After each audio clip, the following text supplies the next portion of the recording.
陛下圣安。免了。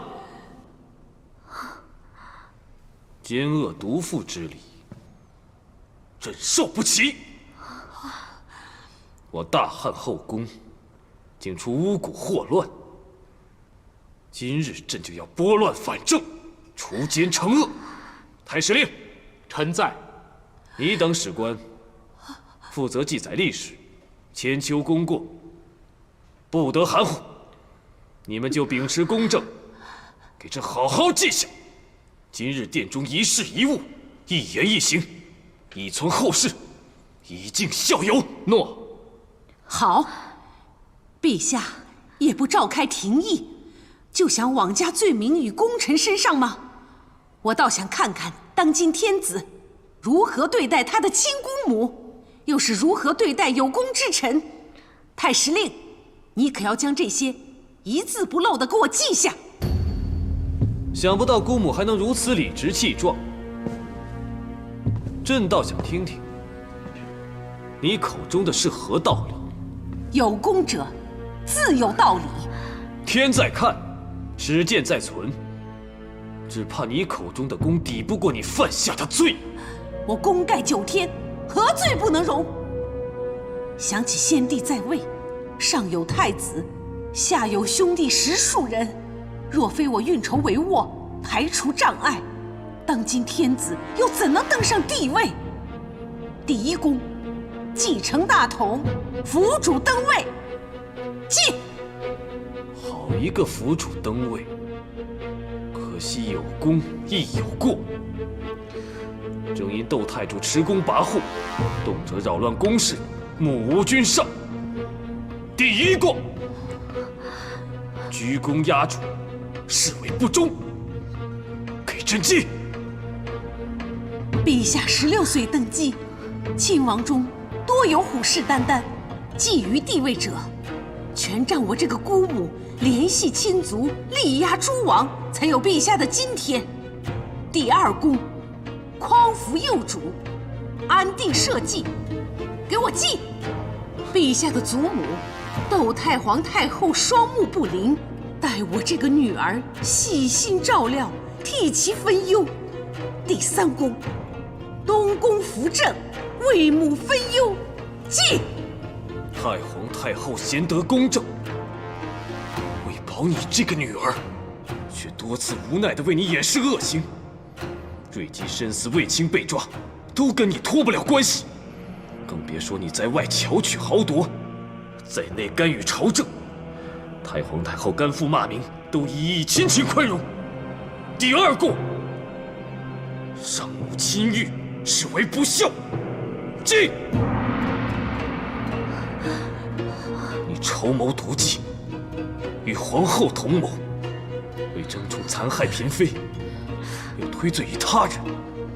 第三过，害人谋私，不仁不义，记。为姬邀妹，恃宠生骄，我的所作，我的所为，全是为了敬君侧，保后宫之安宁。你保的是你自己的安宁，以巫蛊害人，在朕的饮食中下药，事到如今还能振振有词。母亲，段宏，那巫蛊案到底实情如何？你说。刚才窦太主句句铿锵，功比天高，臣只怕直言会被诬议论功臣。朕今日叫史官到齐，就是要真相大白。刚才有人恃功犯言，你又何惧直奏佞臣？那臣只有直言无惧。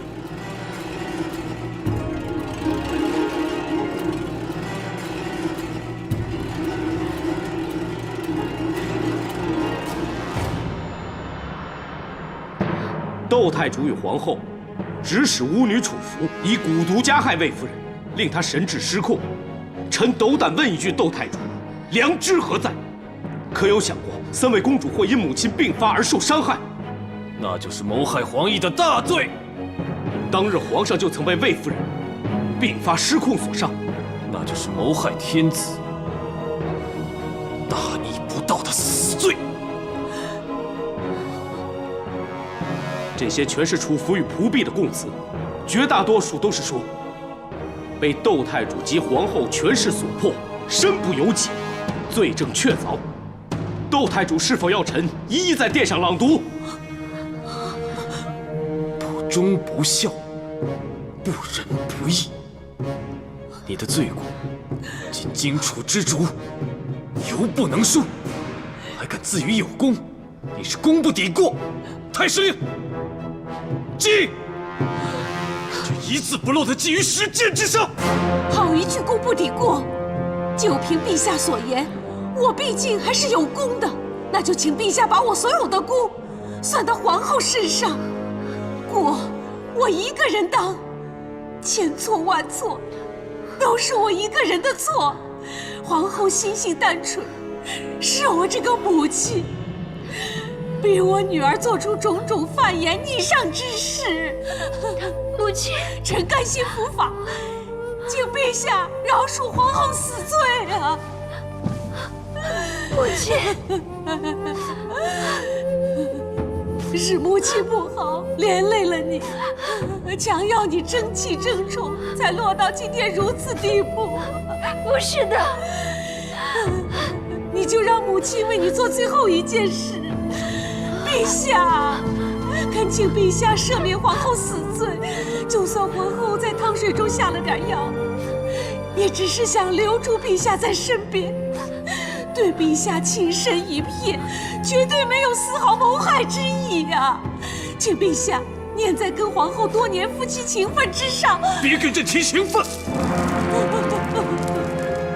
夫妻若有情，何以不知铁面君心？夫妻若有情，何以却以阴谋相待？陛下，不是的，你母女二人为祸后宫，罪无可赦，该杀！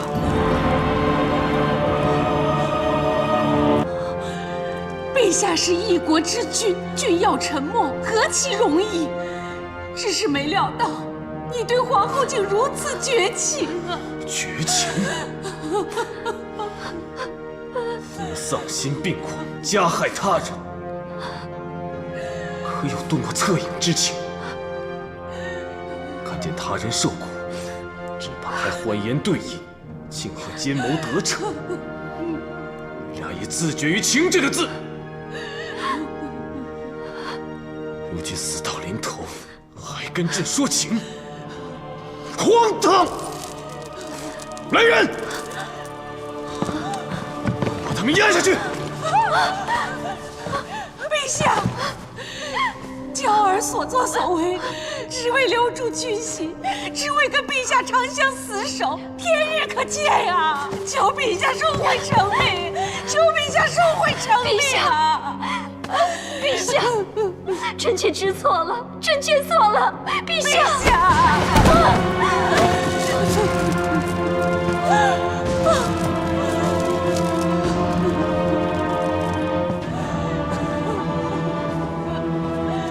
陛下，就算你不念娇儿一片痴心，也得顾及太皇太后的心意吧。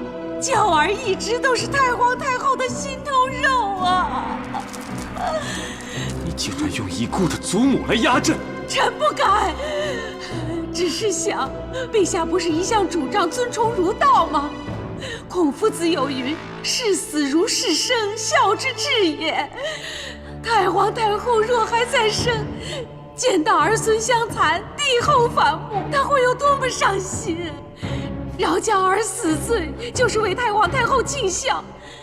求陛下存仁孝，以为太皇太后在天之灵啊！想不到你厚颜无耻到搬出骨肉亲情来求活命，放任奸邪者作恶，何以存仁？由着后宫不宁，何以报效？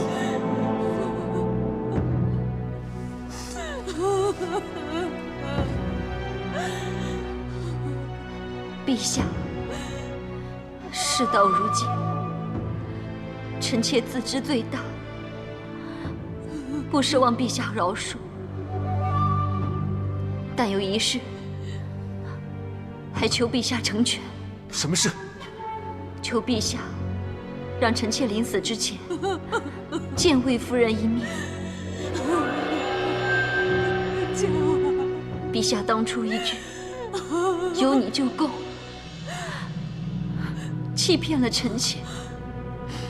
陛下认为夫妻若有情，不会以奸谋相待。可是陛下正谋算了臣妾。朕是以其人之道还治其人之身。陛下说的是，可臣妾谋陛下，为的是陛下的情，以真情相待；陛下谋臣妾，却为的是他人的情，以虚情相骗。敢问陛下，两者之间是谁负了谁？求陛下不念公，不念情，也念当初许我金屋藏娇的承诺，让我见魏夫人一面。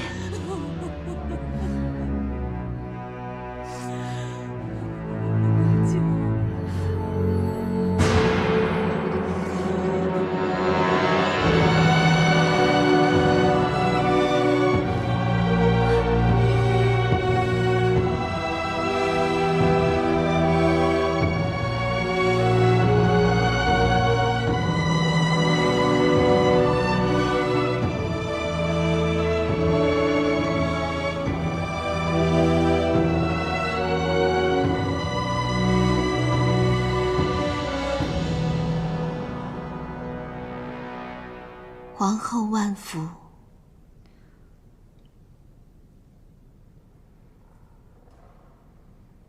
这可能是我最后一次听别人称我皇后了。你觉得我罪有应得是吧？也许真的是。我落得如此下场，你还恨我吗？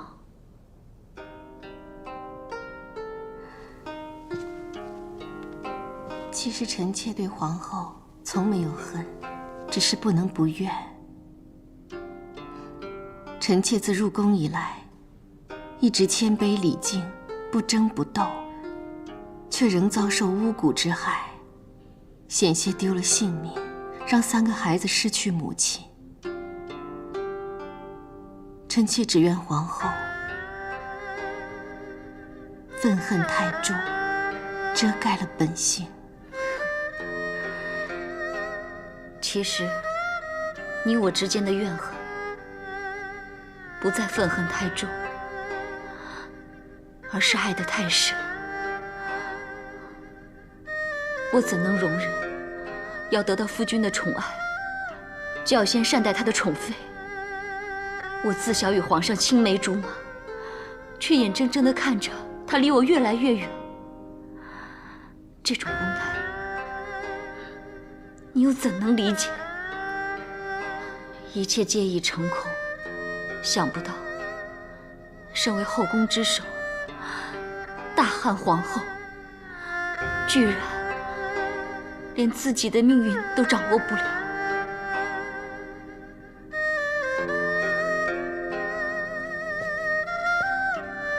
如今我别无他求，只想知道一件事。祖母临终前曾说，留了一道救命符给我，我想知道，这救命符是不是你？是。那太好了，我现在就向你取来一用，不过不是为我自己，是为我母亲。求魏夫人救我母亲，免她一死。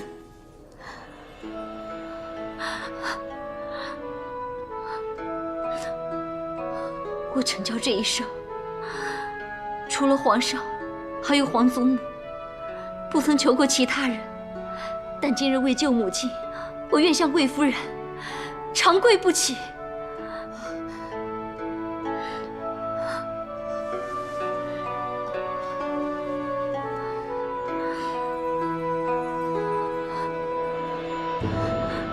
皇后，从小母亲对我浇灌疼爱，嫁给皇上后，我眼里只有皇上，心里只想着如何讨皇上欢心，连身边的母亲都不曾关心在乎。直到今天，在殿堂前，我母亲为我求情，那佝偻的背影，那颤颤巍巍的步履，我才发现，原来威风凛凛的窦太主，不过是为女儿操尽了心的老妇。母亲养我、助我，为我争名争宠，我却从未记挂她的深恩。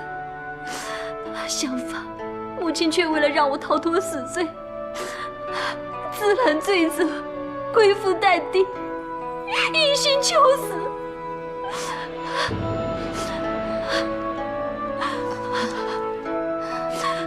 你也为人母亲，为人儿女，应当了解我的心情。求你，让我在临死之前，这一份孝心，用你这救命符，免我母亲一死。求为夫人成全。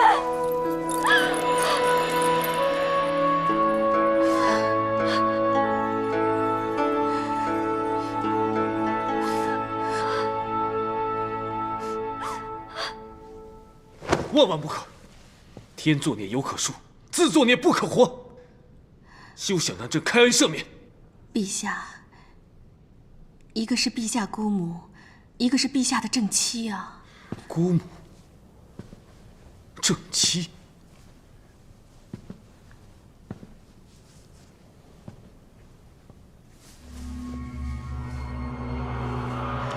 觉得怎样？陛下的手为什么一直在抖？是动怒所致吗？还是病了？要不要传御医？手颤不是因为动怒，也不是因为生病，只是到了朕又该喝那紫金汤的时候了。他们对你施以蛊毒，是要取你性命；他们给朕灌迷汤，是要夺朕心智，要朕非得去见皇后喝那紫金汤不可。陛下，这如今怎么能治啊？太医令说，还要一段时间，才能把这心瘾根除掉。陛下，这些朕都不能对他人说。子父，朕好气，想起你所受的苦，想到自己被蒙在鼓里，天天被皇后所摆布，朕就更气。口口声声青青子衿，悠悠我心，他的心竟然如此歹毒。都是臣妾不好，臣妾未能察觉陛下之苦，求陛下恕罪。你这罪，恕之何难？可他们却是罪无可恕。子父，你知道林中最可怕的野兽是什么？应该是猛虎吧？猛虎吃人。以前先帝问朕的时候，朕也是这么回答。可先帝却摇头告诉朕，最可怕的是毒蛇吐信。吐信小蛇比吃人猛虎更可怕。因为毒蛇阴质，防不胜防。你若看它柔弱，便善心对它，它却会转过头来反咬你一口，吐出的毒汁足以置人于死地。所以一旦抓住它，绝不能轻放。臣妾明白，陛下深受其害，知道不该再多说什么。可是陛下既然提起先帝，倒让臣妾想起以前在乡间听到的一个故事，是关于陛下先祖父的。话说薄太后生病之时，孝文皇帝3年间，亲身侍奉清肠汤药，无一日安眠。先祖仁孝，感天动地，所以我朝素来以孝治国。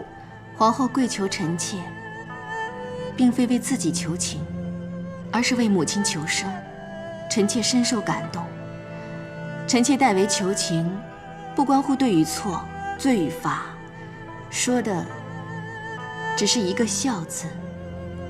陛下承先祖美德，对太皇太后一直尊重恭顺，太皇太后也疼惜陛下，陛下与太皇太后祖孙情深，可知太皇太后临终之前，将遗愿托付给臣妾。什么遗愿？若有朝一日皇后招致杀祸，愿臣妾可以尽力保她一命。哀家就冒昧相求。太皇太后有何吩咐，请说。娇儿是其中最懂哄我高兴的，也最得我宠爱的，可也因此骄纵出她的刁蛮跋扈。子夫，将来她若做了什么大逆不道之事，但愿你能救她一命。太皇太后担忧皇后闯祸，却辗转托付于我，而不直接要求陛下发一道护身符。陛下可知其中玄机？哀家只怕下杀令的就是皇帝。彻儿是千古明君之才，可最容不下娇儿的就是他。既已君临天下，只怕他日一道圣谕，不说情分，只谈国法。皇后若出事，你就看在哀家的份上，保住她的性命，就当是还哀家的恩情。臣妾谨遵太皇太后之命。有你的承诺，哀家无憾了。太皇太后早料到皇后对你不肯罢休，终必惹祸，朕也必定不饶。普天之下，愿意不计前嫌救皇后的，唯子夫你。既然陛下已经了然，何不让臣妾信守承诺，圆太皇太后遗愿？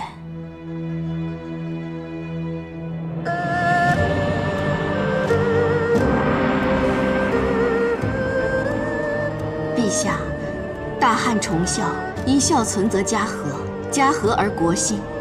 皇室乃天下万家的典范，求陛下为百姓做表率，赦免皇后与窦太主的死罪。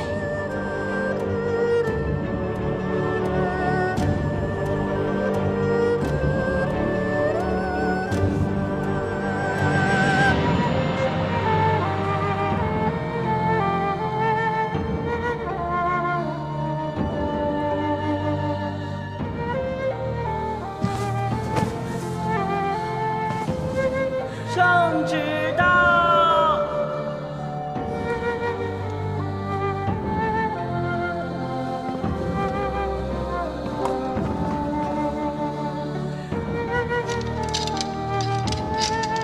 大长公主刘嫖违长无道，挑唆是非，扰乱后宫，违念其功，着令其于唐邑侯府静思己过，永不得踏入皇宫。皇后陈氏失许无德，挟妇人媚道，惑于巫祝，不可以承天命，着令上其喜寿，罢其后位，退居长门宫，违感其孝，特与待遇如昔，以示皇恩。谢陛下圣恩。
我的女儿生来富贵，一步步登上后位，却是一场梦。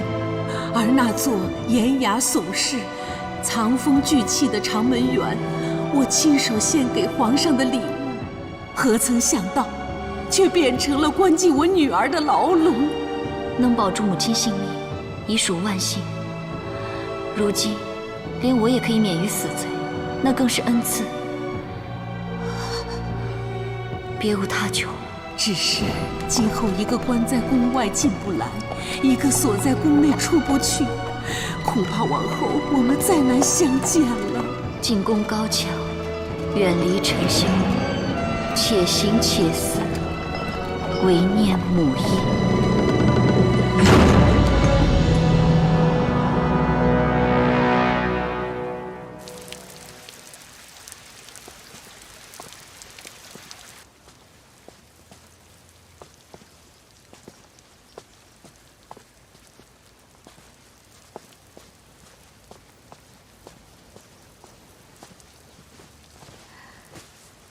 皇太后金安，陛下万福。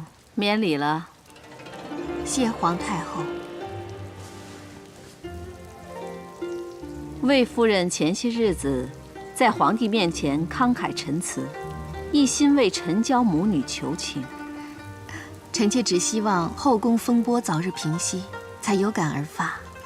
好一个有感而发！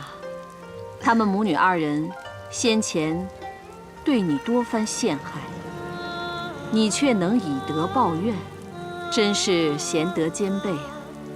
难怪皇帝会对你如此倾心。你的那些道理故事，不要只对皇帝说，也要说给哀家的乖孙女们听听啊。他们现在呀，正在殿内读书呢。稍后啊，你就带他们回兰陵殿，多讲些修身立德的故事，让他们也能明是非、懂事理。是。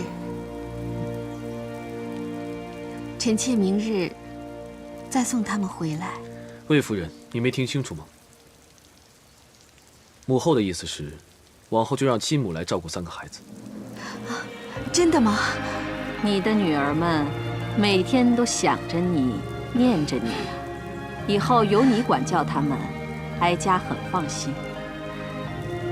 有你在皇帝身旁，真是大汉之福，后宫之福啊！谢皇太后。来，过来。但也不要忘了，以后多带他们过来走走，陪祖母赏赏花。这次也让你受了不少委屈，都因那巫女楚服从中作梗，才掀起这场风波。母后放心，此案儿臣一定会严办，该罚的罚，该赏的赏。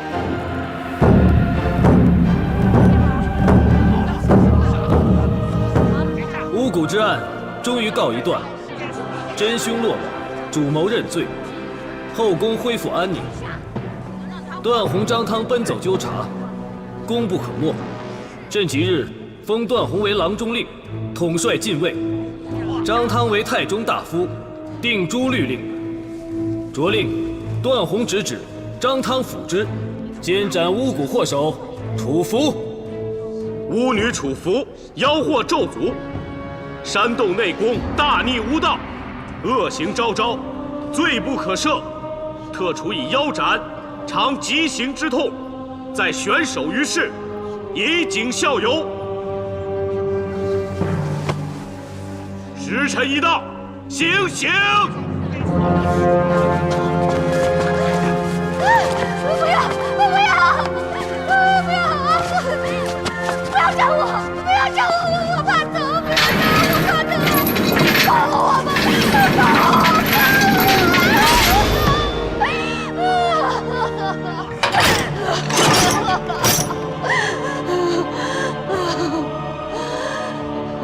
你要替我报仇！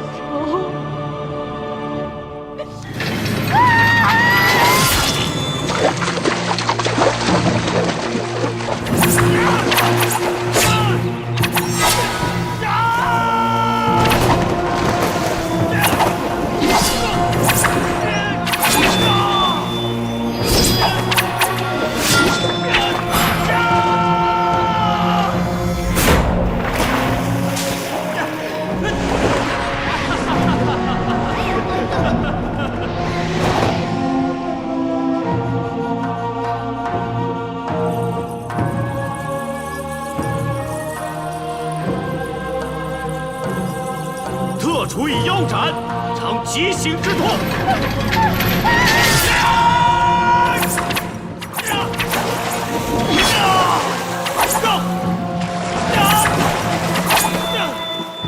狗皇帝手段如此狠辣，心肠如此歹毒，极刑对他，让他死得这么痛苦。卫子夫，你是何方妖孽？迷药巫蛊治不了你，你反而轻易取了他的性命。卫子夫不要得意得太早，天地为证，我一定要让皇宫永无宁日。我要让卫子夫血债血偿！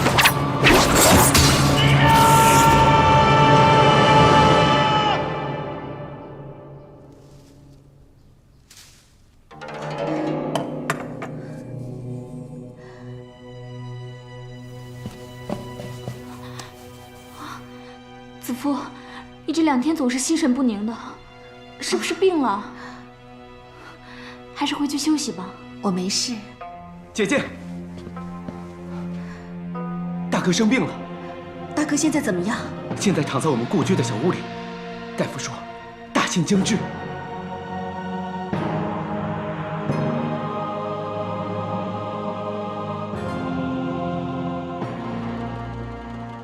夫亦乐，平亦乐，天亦乐，苦亦乐，痛苦我们是一家人，心连心。安之乐之，齐家齐事，心善之间。夫亦乐，平亦乐，天亦乐，苦亦乐，痛苦同甘，安之乐之，齐家齐事，心善之间。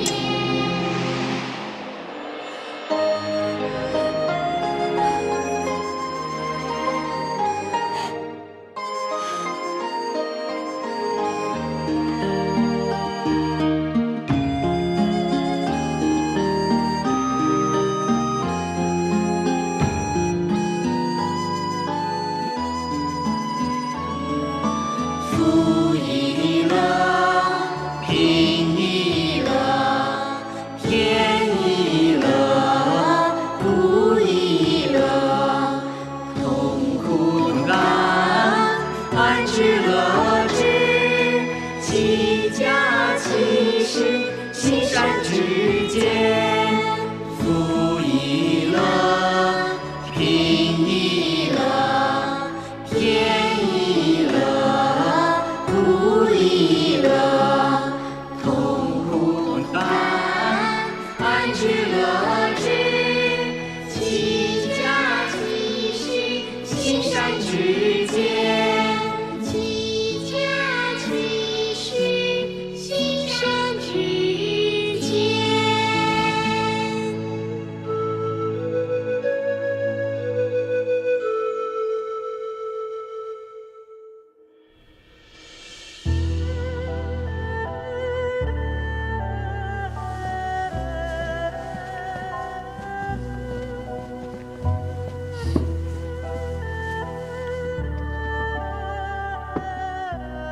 子夫，你别再难过了。魏大哥已经大连，皇上派人把葬事办得体面，又恩准你在宫里守孝100天。我想，魏大哥泉下有知，也会很欣慰的。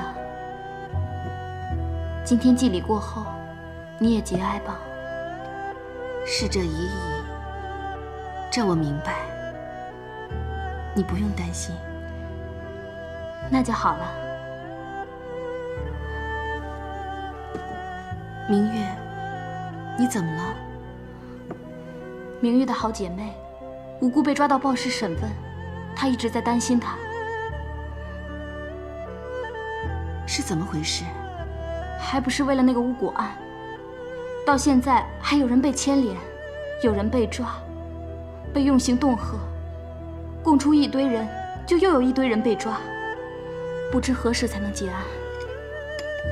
几天前，长信殿的司荣无端被抓走，到现在还没回来，估计是再也见不到了。听说要宁枉勿纵，现在宫里都人心惶惶的，不知道是畏刑还是畏罪。犯事者固然该杀，只怕无辜者也跟着无端受累。听说连金瑶都自杀了。金瑶，徐黎夫人身边的近身侍女。夫人，这汤不烫，正好入口。祭祀之后，我想去趟增城殿。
徐黎夫人，快去叫人！徐黎夫人，快去啊！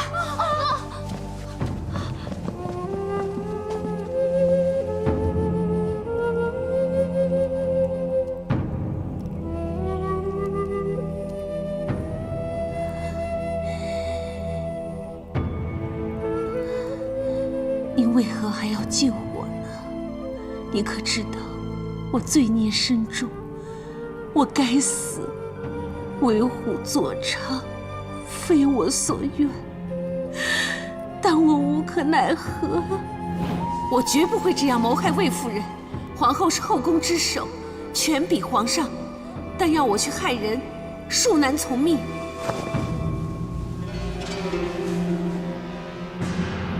先别急着抗命，看完这个，你再做决定。只怕你看完之后，反而哀求我，让你去了。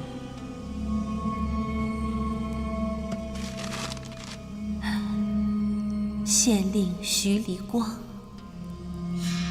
贪渎王法，强害居延百姓，更负皇恩，罪该问斩。即日送。依刑律，这审案记录一经提交，若3日之内不能改供，便成为死案。只怪你兄长好事多为，不过要救他也不是没有办法。他的命在你的手中。我自私，想保住兄长，就任由金瑶下毒，险些害你丢了性命。我愧对你，愧对皇上。姐姐别这样说，你兄妹情深，我明白。当日魏长公主拿汤想喝，你故意打翻，是不想连累公主中毒。你这心思，子夫铭记。魏夫人，你如此宽宏大量，许离敏感妩内。姐姐，快起来！你无心害我，如今我也没事了，不会再追究。我们还是好姐妹，一如从前。谢谢你，可我大错已铸成，无法挽回。现在金瑶已畏罪死了，我早晚也会受牵连。与其不知何时被捕遭刑，每日担惊受怕，我情愿自己做个了断。姐姐，姐姐，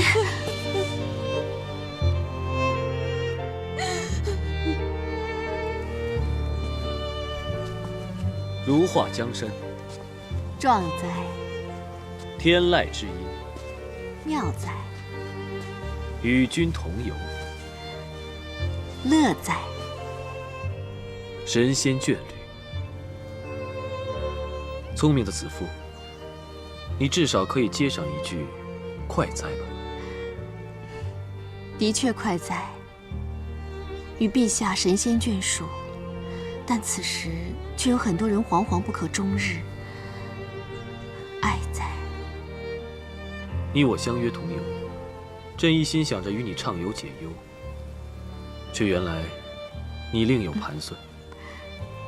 臣妾只是眼看后宫的奴仆嫔妃，因为太中大夫张汤的追查而惶恐不安，臣妾心里不好过。朕明白这次追查牵连甚广，可这事若不追查到底，杀一儆百，就是姑息养奸，后果不堪设想。只是此事已过去多时，皇后已废，罪魁楚服也被处以极刑，其他人即使有关，也有可能他们是被逼无奈啊。这段日子人心惶惶，已是惩罚，求陛下仁慈开恩，让无罪者心安，有罪者自省。陛下，巫蛊一事就此了结了吧？臣妾刚刚失去兄长，臣妾明白失去亲人的痛苦。后宫就是臣妾的家，后宫众人就是臣妾的家人，臣妾只盼后宫一家平安和顺，家人安乐。求陛下成全。朕同样希望后宫和乐共处。你花尽心思让朕出来，又恳切陈词，朕怎能不许呢？只希望朕所求的，子夫也能欣然接受。陛下乃一国之君，什么事情说一句话就好，何以这样说？你知道朕一直想进边关，攻外敌。卫青向我自荐，欲带兵出征。我担心你刚失去兄长，会不舍。也罢，这事还待商定，一切仍得看粮草的征集、物资的调动，准备就绪再做决定。臣妾明白，无国便无家，要先国后家。何况卫青自小读书练武，进宫之后更钻研兵法，指望有志能伸。若能得陛下赏识信任，让其领兵，是卫青之幸，臣妾只会加倍开心，只会欣慰。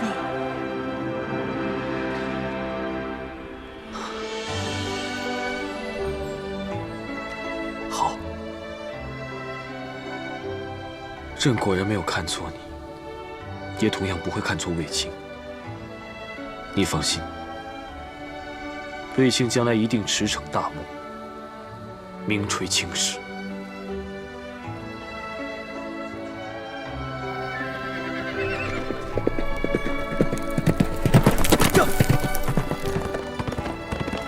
大人，你是要去看飞鸾吗？今日一早，公主骑着飞鸾出去了。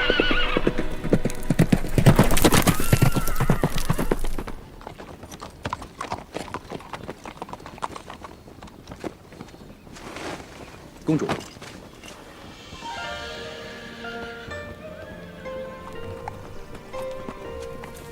今日飞鸾很神气啊，姿态矫健，更胜从前了。飞鸾，你今日心情特别好是吗？你最喜欢的2个人都来看你了。2个最喜欢的人。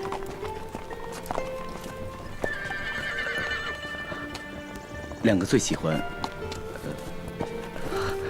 飞鸾的人。我出征在即，临行前来看看你。可能有段时间就再也见不到你了，真有点舍不得。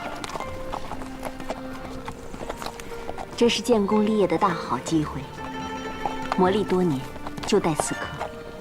没有舍与不舍，只有能与不能，对吗，飞鸾？自从皇上有西征打算，我就加紧操练飞鸾。他如今已是神勇无匹，让他跟着你出征，驰骋沙场，必无往不利。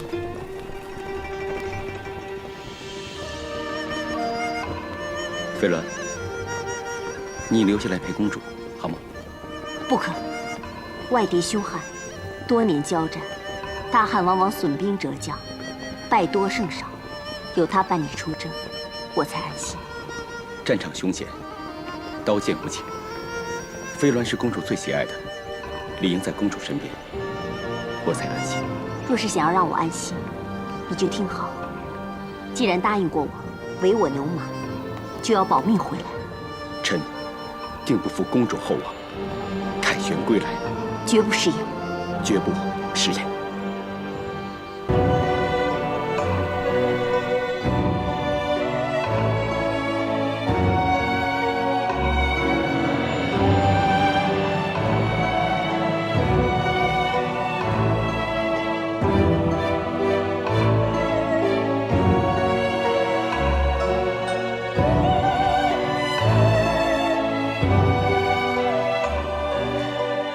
望弟弟出师告捷，为国扬威。保家卫国，男儿之志。今天我如愿了。姐姐别哭。姐姐是高兴，看弟弟穿上戎装，真的是威风凛凛，英姿飒爽。我想母亲和大哥的在天之灵一定会感到欣慰。见功名，显父母。大哥临终嘱托，我定不会忘。姐姐多年的寄望，弟弟更加会铭记。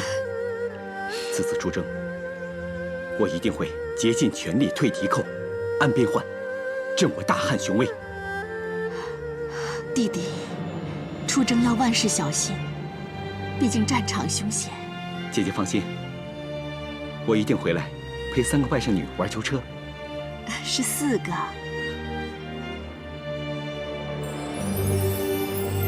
姐姐，那也有可能不是外甥女，而是外甥呢。到时候我教她武艺，教她骑射，教她读兵法，将来治国安邦。何时出征？大概雪化冰融，桃开莺啼之时。好，那我就与姐姐约定，现在出发，黄叶落尽之前，就是我班师回朝之时。到时候便陪着姐姐一起等待我外甥出世。到时候我这个做妹妹的，一定和易叔叔备好酒菜，为卫青庆功。多谢。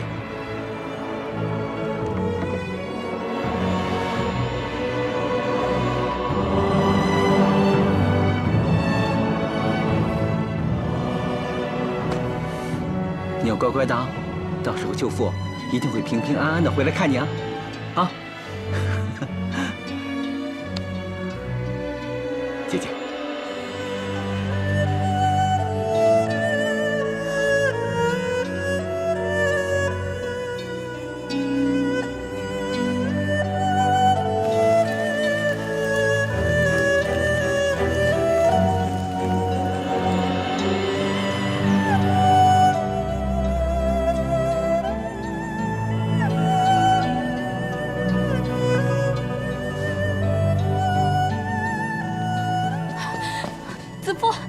前方快马急报4路大军战况，公孙敖遭遇敌军战败，折损7000人。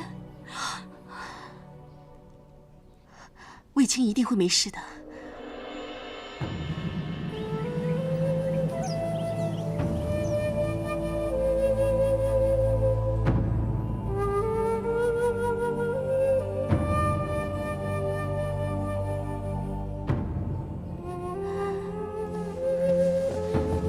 子夫，前方传来战报，李广将军所领军队全军覆没。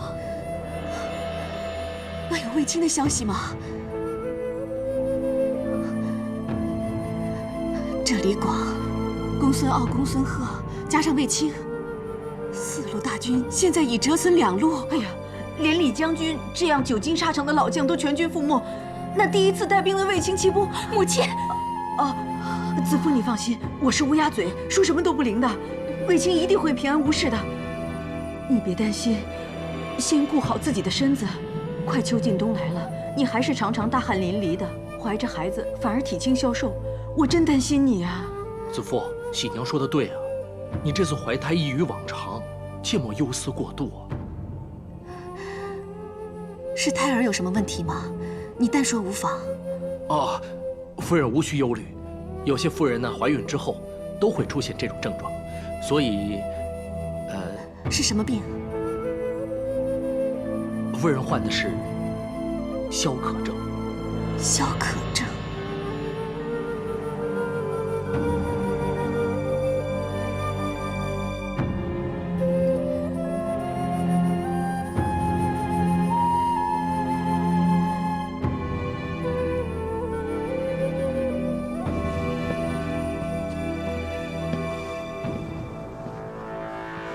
魏夫人，段大哥，是卫青有什么消息吗？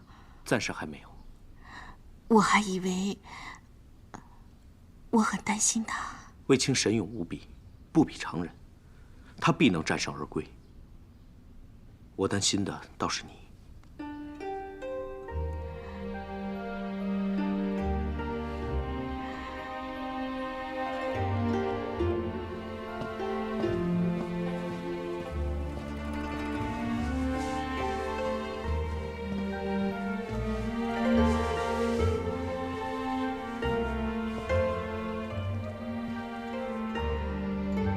易叔叔告诉你了。你怎么不好好爱惜自己？你关心卫青，卫青同样关心你。若他回来看见你这样，会有多难受，多心痛？我只是有时候口渴，多喝点水，没什么大不了的。真的？易大叔说劝不了你，你为何不肯服药治疗？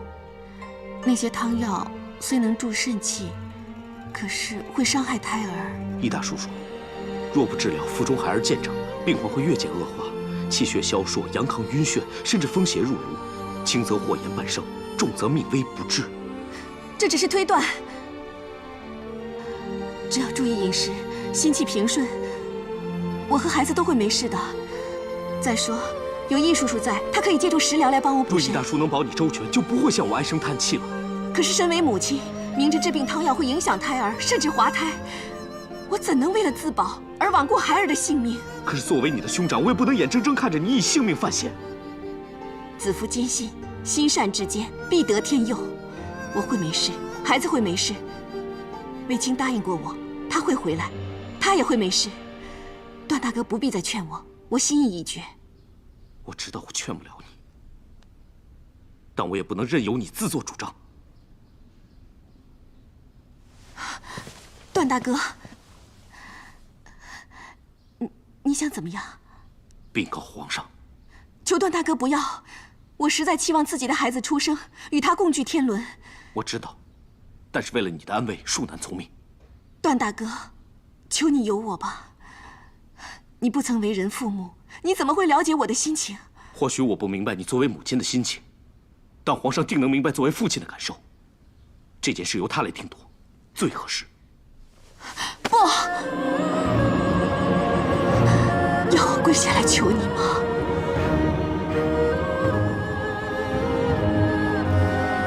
皇上驾到！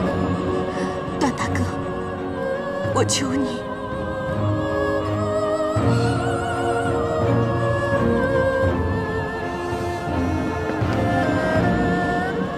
参见陛下。参见陛下。起来吧。谢陛下。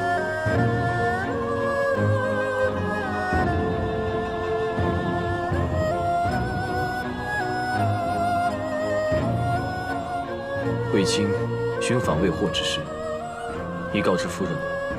臣已将今晨的军情转达夫人。子夫啊，塞外地域辽阔，人烟稀少，也许只是断了消息，不一定有旦夕之危。子夫，你身子不适吗？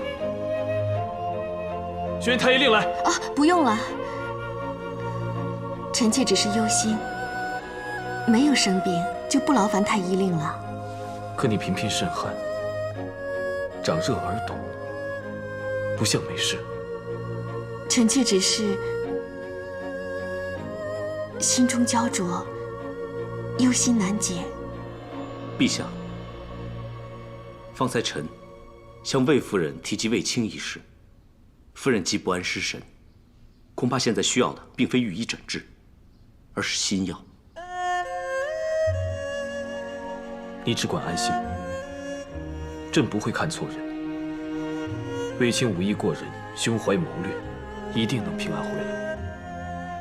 你不要过于焦虑，照顾着自己的身子。别忘了，骨肉相连。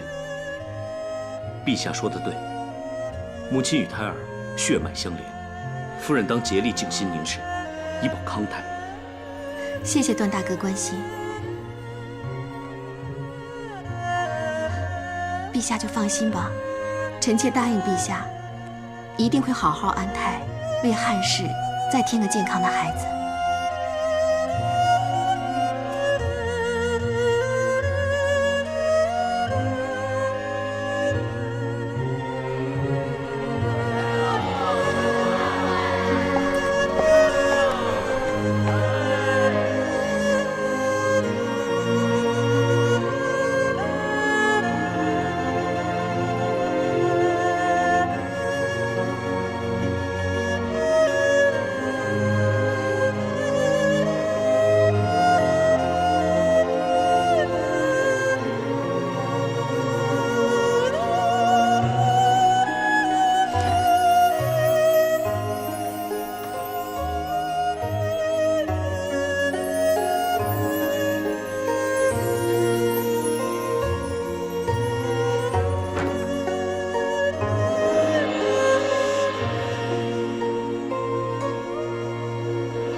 此马体态矫健，挺拔不凡，昂首摆尾，奔驰间似能伏虎降龙，迎抗外力。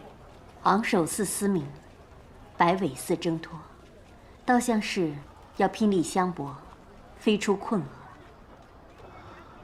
其不顾一切之神态，想必临危不屈，永不惧死。其壮志豪情，必可冲出困境，得抒其志。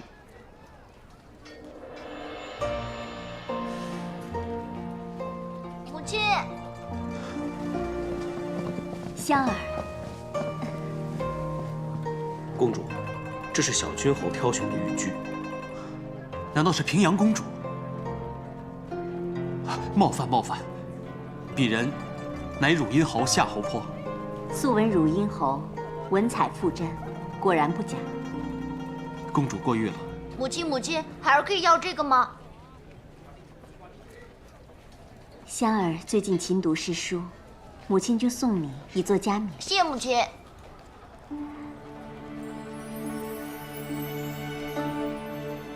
老板，我想再寻一件玉刻，寓意吉祥，以祝祷妹妹弄璋之喜。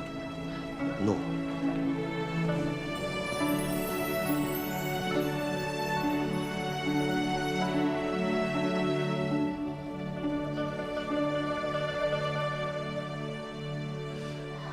瞒不住了。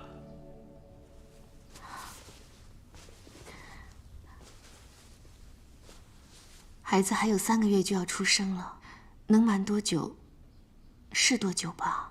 你看你现在唇干舌燥，面色无华。唇干，我则多用点唇脂；无华，我则多扫些粉黛。但你关脉弦锁，阴虚内热，太医令一诊便能知晓。你总不能每次都叫侍婢回复说，去赏花了，已经就寝了吧？躲得过初1，躲不了15啊！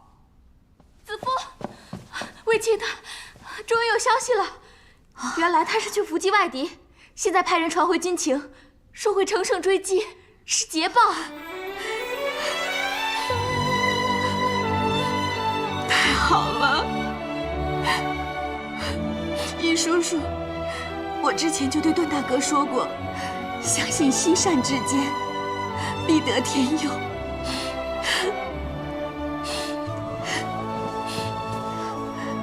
孩子会没事，我也会没事的。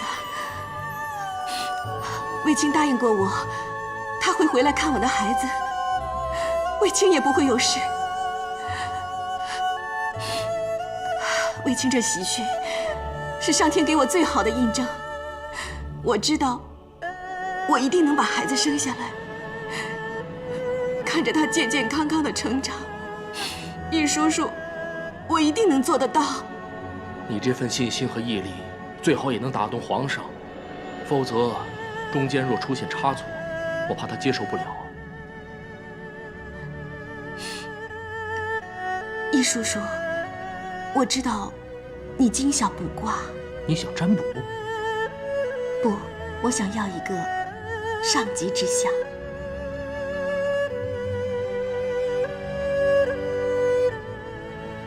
陛下，魏夫人到了。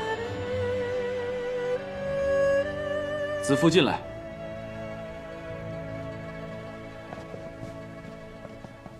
魏夫人金安。参见陛下。来，给朕祭身。诺。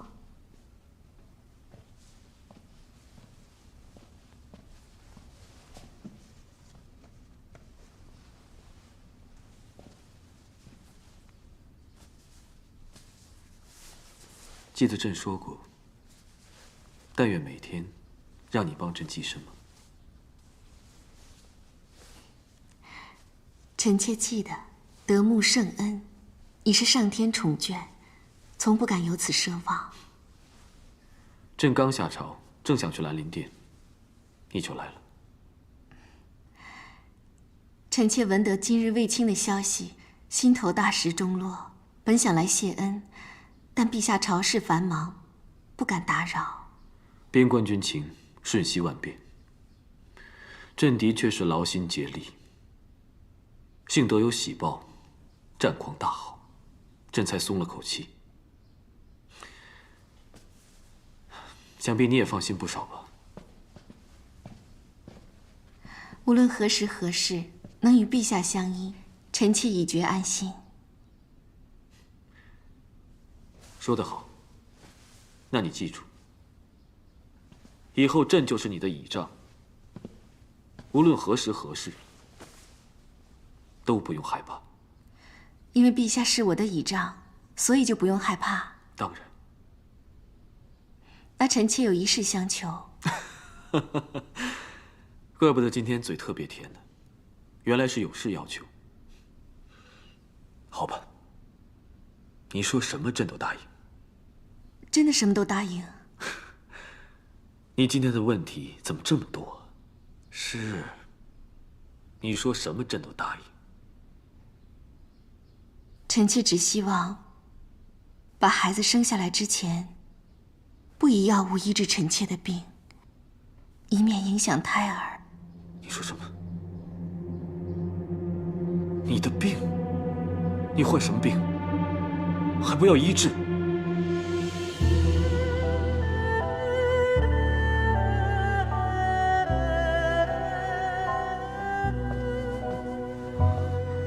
情况究竟如何？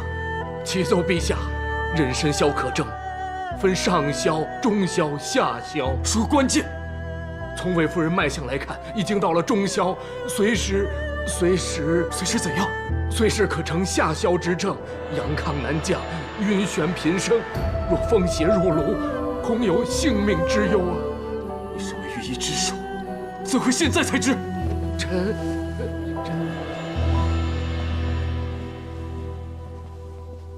陛下，是臣妾多次避开太医令的诊查。魏夫人患了龙缨，你有责任替她诊查。你见不到魏夫人，不会来向朕禀告吗？臣该死！陛下息怒，都是臣妾不好，求陛下别怪罪他人。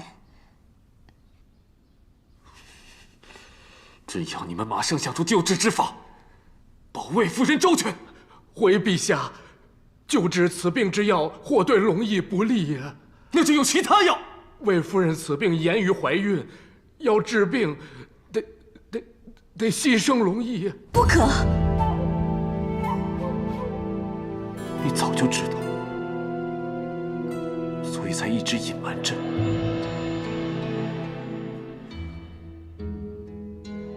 全部都退下！诺。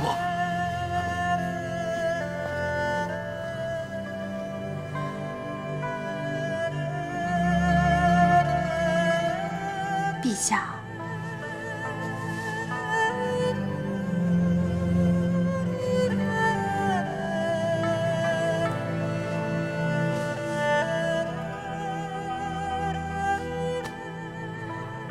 臣妾能撑过去的。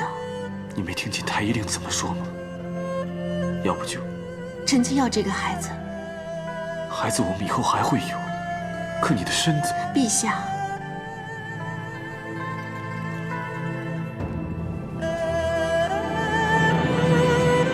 他在踢腿呢，你感觉到了吗？又踢了。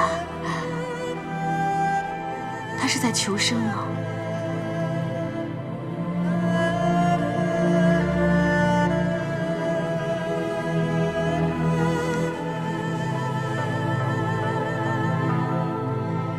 陛下，请看。怎么给朕看这个？元亨利贞，《易经》中之四德，四德皆备，身之始也。吞，刚柔适教而难生；动乎险中，大亨真。虽有艰难，但生机更显。男儿迎之，大通以正，是上极之相。是你求的，想你也非问不知。难道是向谁拿的？不是求的，也不是拿的，是臣妾誊写来的。因为臣妾相信，臣妾这次怀胎，必定像这卦辞一样，若能固守真正，必可化难为吉。臣妾希望陛下能留住此签，以正其中之言。你倒是能苦中作乐，化难为吉固然好，可朕宁愿你不受煎熬。臣妾不觉得是煎熬啊。陛下刚才说过什么？说陛下是臣妾的倚仗，无论何时何事，只要陛下在，臣妾都不用害怕。所以臣妾不怕，难道陛下反而怕了？子父，只要如这卦中所言，固守真正，坚毅不拔，一切艰难都会过去的。臣妾每天感觉到他在我肚子里面闹着动着，心里就越发的爱他，一定要把他生下来，好好疼他。臣妾有爱孩子之心，坚毅之志，安然度过的信念，相信自己与孩子都会没事，且有大福。陛下，急报！魏将军所领大军连连大捷，敌方溃不成军。好，我军现在已经直捣龙城。好啊！陛下，卫青有爱国之心，有坚毅之志，有毕生之信念，不就正好应了臣妾所言，能敌一切吗？这是本朝对外敌的首次大胜。你你说得好，这信、义、爱能敌一切，卫青必能大杀四方，扬我国威。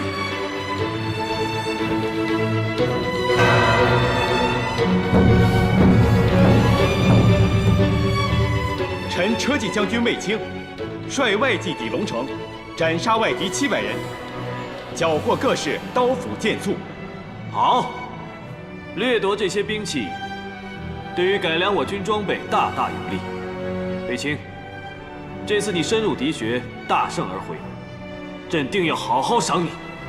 此乃臣之本分，不敢言功，更不敢论赏。薛泽，臣在。此次大战，公孙贺不获敌众，无功无过，不赏不罚。公孙敖损兵7000，李广被外敌所擒，本该问斩。陛下，两位将军虽未能立功，但忠心日月可证。李将军更在迎敌中负伤，求陛下开恩。不过，念在二人忠心，死罪可免。薛丞相，你让二人以资抵罪。臣遵旨。谢陛下开恩。此战4路大军，独车骑将军卫青大胜，首次出征击倒龙城，掳兵器，尽心竭力为我军筹划将来。今着封卫青为关内侯，赐府邸。臣谢陛下圣恩。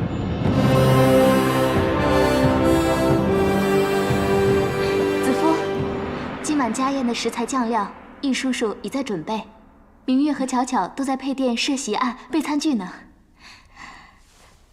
你今晚别再偷偷溜了，我们大家好好聚一聚，不但要贺弟弟安然而归，而且还建功立业。姐姐，我班师封侯回朝，那姐姐你呢？弟弟，我很好。弟弟英武自信，更胜从前了。可姐姐却瘦了。你觉得我好像瘦了，可我倒觉得内心丰足得很。弟弟应约而归，姐姐一定会信守承诺。弟弟在外打仗，可曾受伤？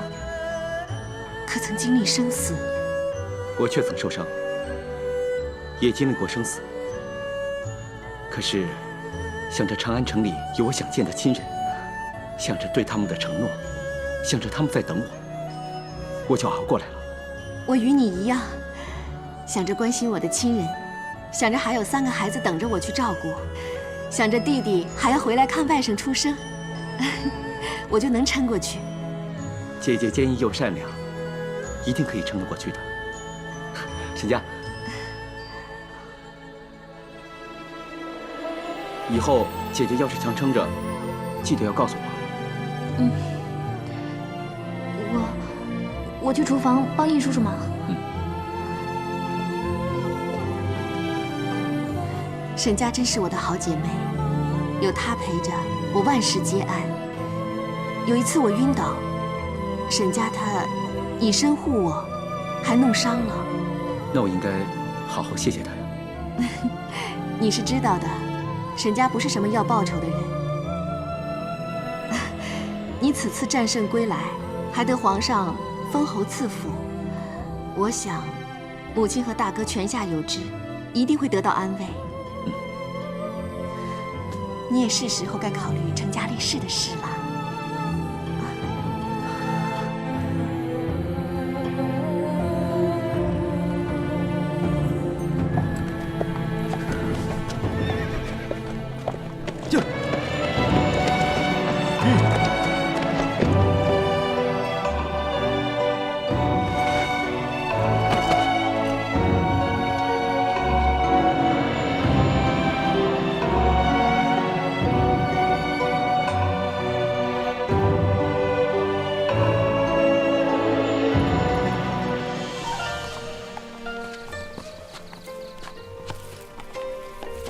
多月不见，飞鸾刀更神采飞扬。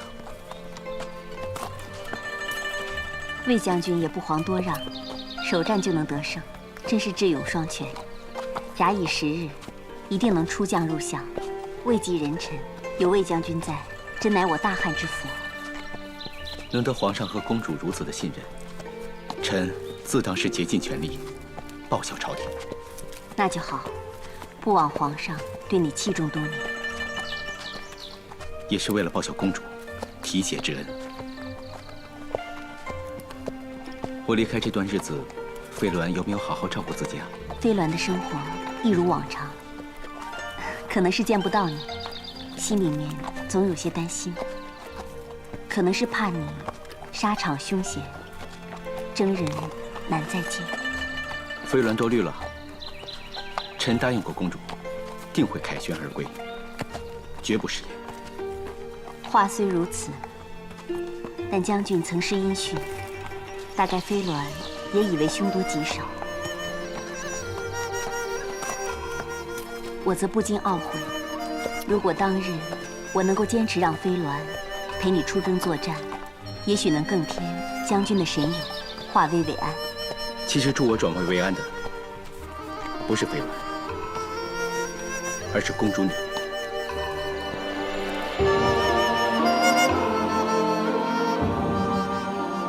战场的确凶险，臣也多次身陷敌阵，只是记得不能辜负公主厚望，也记起我要留着这条命回来，为公主牛马。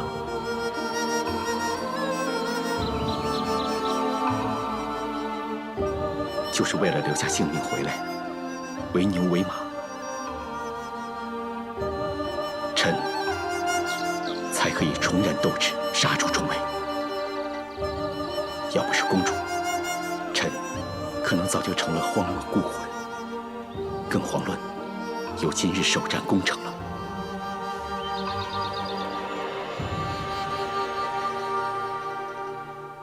何必再言为牛为马？只要以后岁岁月月相伴相随，就心满意足了。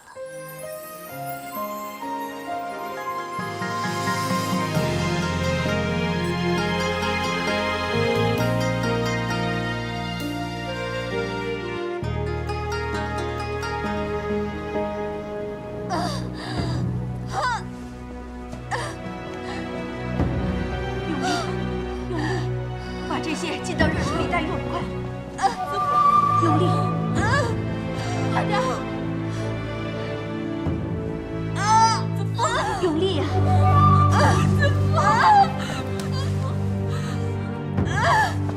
快去，快去呀！快去拿水来，快！陛下，呼吸，呼吸，好。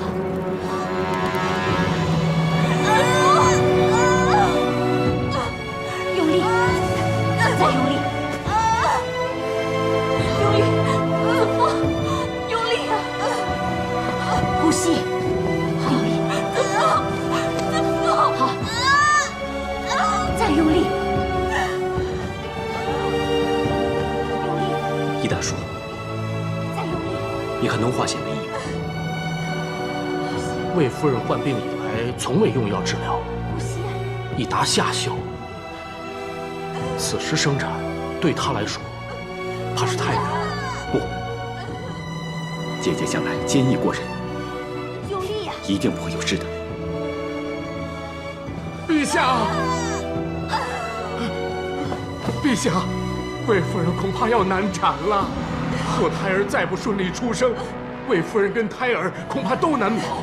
陛下，在这危急关头，两者之间该如何取舍？请陛下明示。陛下，臣妾相信必能度过此关，但万一有何不测，求陛下先护我腹中骨肉。陛下，这孩子是龙翼，也是我的命。我希望他能平平安安的出生，求陛下随我所愿吧。陛下，保魏夫人还是保胎儿，如何取舍，请陛下决断。这都要。陛下，陛下，到底怎么了？快说！陛下，魏夫人身体实在虚弱，已经昏过去了。如懿已经想尽办法，但仍是难以接生。如此下去，恐怕母亲与胎儿都难保。望陛下早做决断。若两者难存，如何取舍呀？保魏夫人。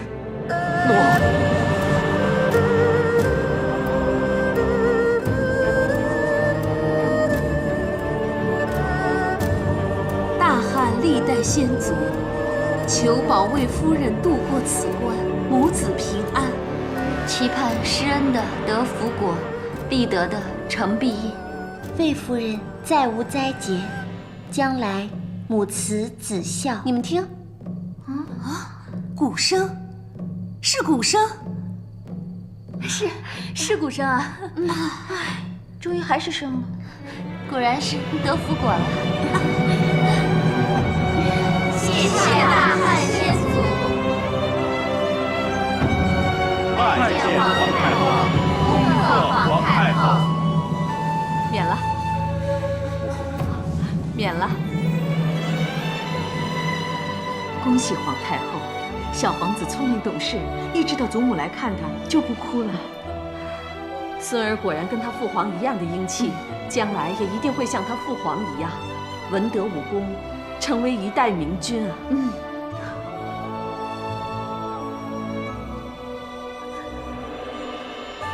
皇帝放心，魏夫人仁德皆备，必定安好。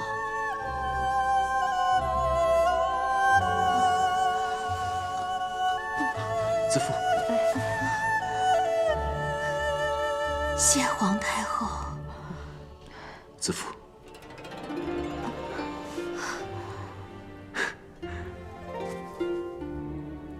陛下放心，臣妾撑过来了。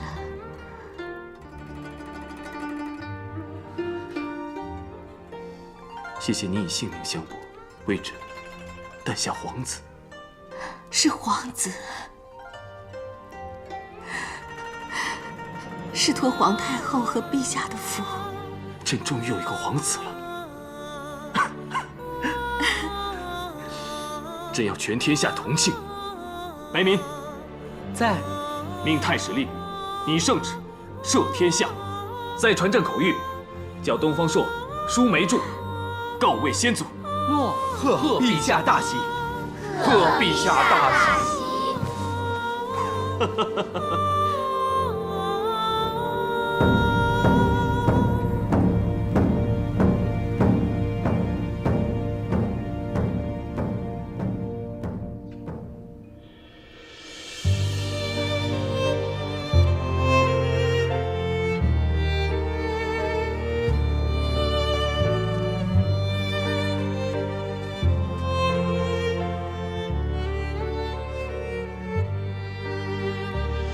魏夫人命奴婢送来3招的物品。夫人说，若有什么不足欠缺的，她会安排人再添。我所需要的，魏夫人都已经安排妥当了，哪还会有什么不足？如今身在这冷宫之中，也只有魏夫人惦念我，我真是……帮我带几句话给魏夫人吧。那天我在这里，听到宫里传来鼓声，久久都没有停，想必是天降皇子了。是的，你就替我祝贺魏夫人。积善者必有余庆，果然，那就祝魏夫人早日登上枝头，与皇上凤凰于飞，琴瑟和鸣。诺。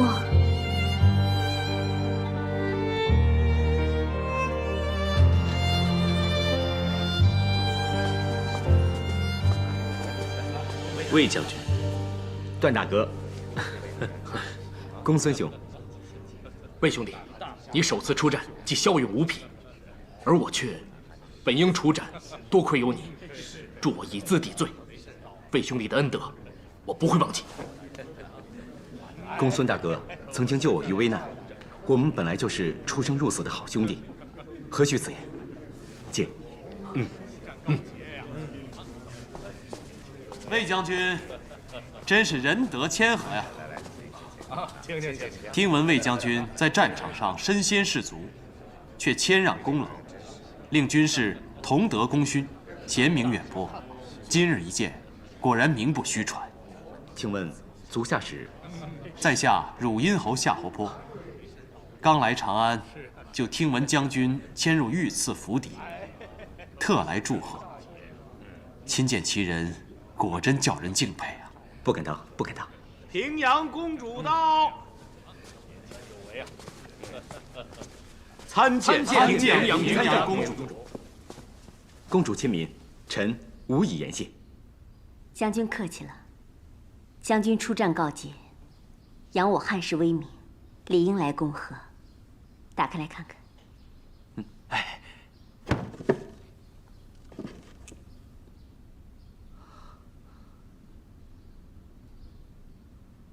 公主送臣如此厚礼，臣愧不敢当。此马活灵活现，好精美啊！此马体态匀称，比例适中，比起当时的草图来，真是更生动百倍。慧慧奇语，振翅而出。看来他确已解困。不但德书其志，且有攀登青云之势。正合祝贺将军出战告捷，也期盼他日能再显威风。谢公主。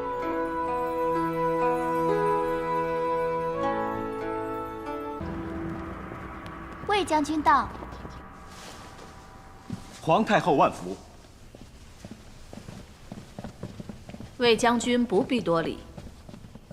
谢皇太后。关内侯府住的合心意吧？承蒙圣恩，臣一切安好。谢皇太后关心。果然是英雄出少年。你为我大汉雪耻争光啊！幸得皇上多番提拔，臣才有机会建功立业。你之谦卑，懂上进。真不愧是好姐姐教出来的好弟弟，一个福泽后宫，和乐一家；一个骁勇善战，护国灭敌，实乃我大汉之福啊！承蒙皇上厚恩，让我姐弟二人得以光耀门楣，臣必誓死以报。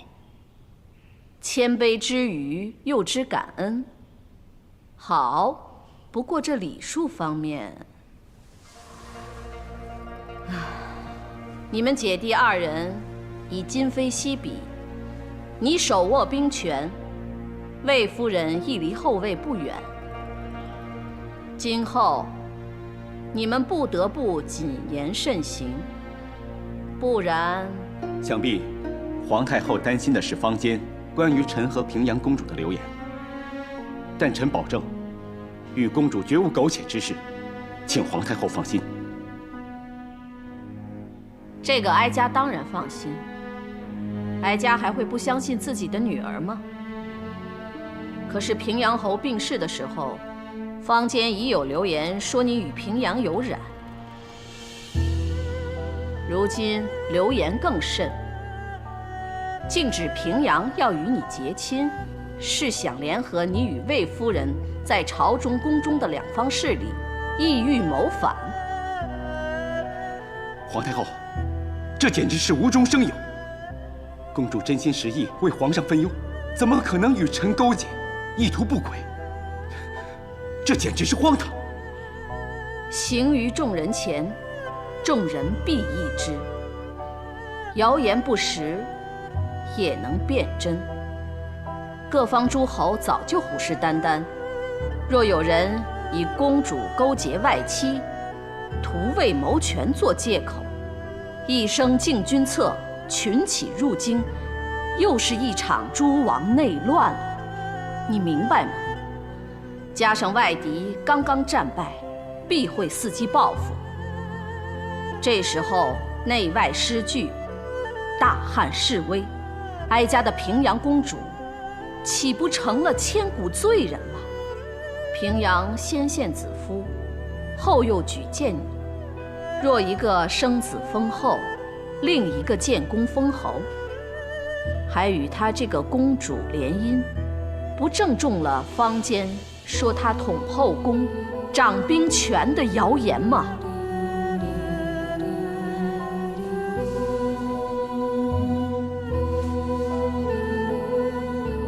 子夫贤德，又为皇帝诞下皇子，哀家当然希望他做皇后。可是，若你再跟平阳，到时候说平阳无心谋位，也是百口莫辩了。于公如此，于私呢？你之前是平阳府的马奴，这种牵扯，能不成为朝中宫中的笑话吗？哀家期盼女儿能得到幸福，可要是落到遭人嘲笑的境地，又情何以堪呢？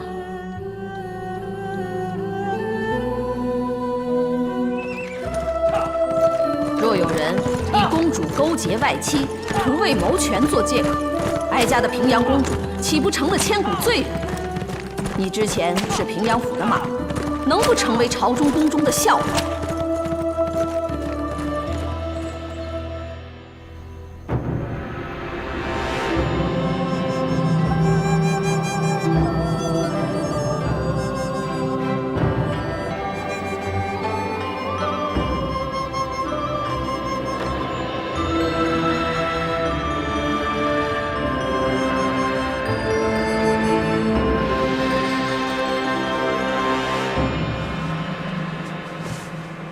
臣妾代表后宫众人献舞，以贺皇室喜得皇子。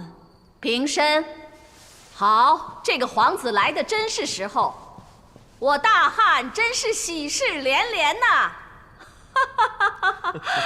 哀家能亲眼目睹，满足了。母后能得孙儿，却是大喜之事。但这全凭魏夫人的信义，一对子女的爱。魏子夫上前听旨。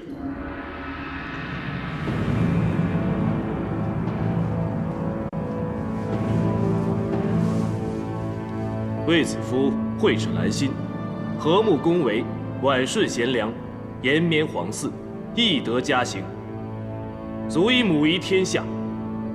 即立为后，择日册封。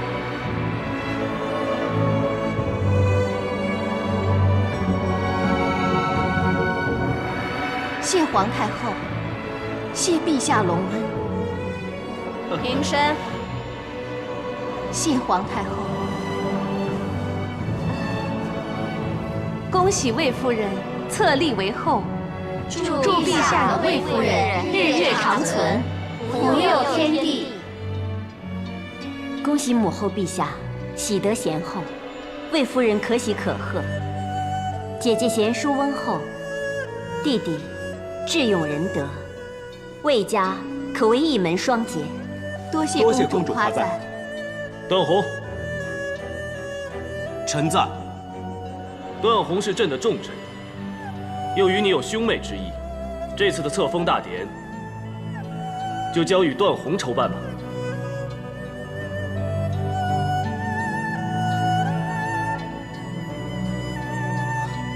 臣遵旨，臣定会替陛下和魏夫人尽心筹办大典。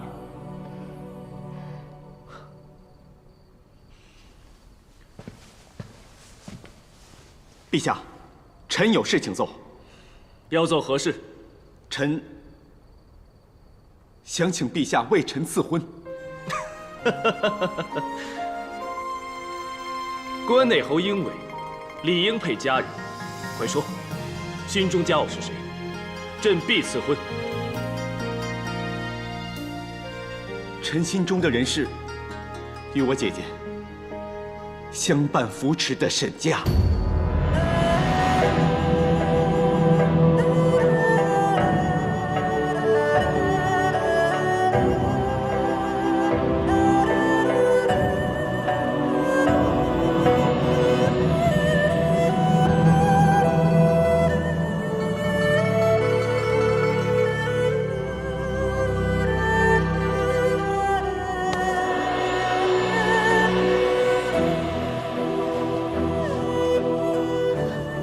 听说你二人早在平阳府相识，算是相知情厚。沈家端庄贤淑，手巧能干，与你匹配，朕准了。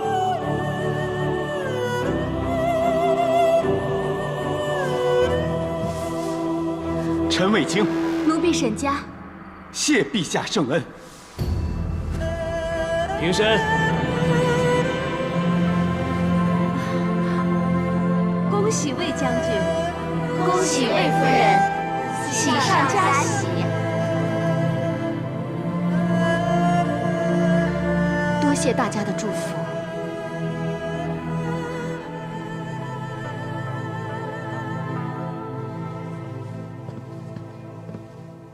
姐姐，怎么之前没听你提及会向皇上求赐婚？哈。 姐姐不是一直希望我成家立室吗？这么做不是正合姐姐的心意吗？为什么是沈家？皇上说得好，沈家与我从小相识，相知情厚。再说她端庄贤淑，手巧能干。你能欣赏沈家，真对她有情，我当然高兴。可是我知道，当年你曾经断然拒绝她的情意。 只视她如妹妹，卫青，兄妹之义不同男女之情。姐姐，我拒绝她，已是多年之前的事情。此次卫青经历生死回来，竟仍从沈家的眉目之间感觉到她的情谊。当日我听你说她为了救你而受伤，我竟感心痛，才惊觉，其实我对她早已有情。 是吗？可是当时我没见你流露出丝毫情意。情意是深藏心中的，为何要表露出来呢？或许是从前年少无知，不知道情为何物。可现在，我在不知不觉中，已对沈家动情。那平阳公主呢？这与公主何关？公主对你我有恩呐。没错，公主之恩，卫青可以用性命相报，但是，那只是感激她的知遇之恩，并无其他。更何况公主之孙理应以将相门侯世家相配。看你如此情急意切，难掩激动，难道让姐姐说中了吗？姐姐，你虽然聪慧，但并不是我。 怎可认定我所爱的是谁？我与沈家两情相悦，我不能负他。弟弟，你对沈家是爱，是怜，还是怕谣言所指公主与你结亲？是想联合你的军权和我在后宫的地位一图不轨？弟弟。 如果姐姐封后会影响你的决定，那这个皇后，姐姐宁愿不做。不做皇后？姐姐，你可知道这样做的后果吗？皇上对你情深似海，你岂能负他？再说，你这些年来受了多少苦？由初入宫到今天，你遇到过多少次危机？ 哪一次不是凶险非常，性命堪忧？如今虽然平安度过，但是往后一定还有新人入宫。如果你不是身在后位，如何自保？如何保护你那些尚且年幼的孩子们？如此看来，我封后真的是你娶沈家的原因之一了。 弟弟为了护我，多次以身犯险。这一次，姐姐怎能贪图名位，牺牲弟弟呢？为了弟弟，刀斧加身我也不怕。弟弟一定要选择心中所爱，才是真的为姐姐好啊！向我卫青，领兵士万骑，除大漠，龙城血拼，于刀光斧影中未曾皱眉，于生死相搏间未曾退缩。外敌尚且视我为彪悍将军，姐姐今日竟视我为皇口小儿，连娶妻都不能自己决断了，要让部下士卒得知，我这个将军该如何自处，该如何在军中发号施令。但是，若以皇后身份，臣难以抗命；但若以姐姐身份，弟弟想告诉你，我与沈家两情相悦，沈家温柔体贴，与我性情相近，公主位高好强，岂会是我所爱？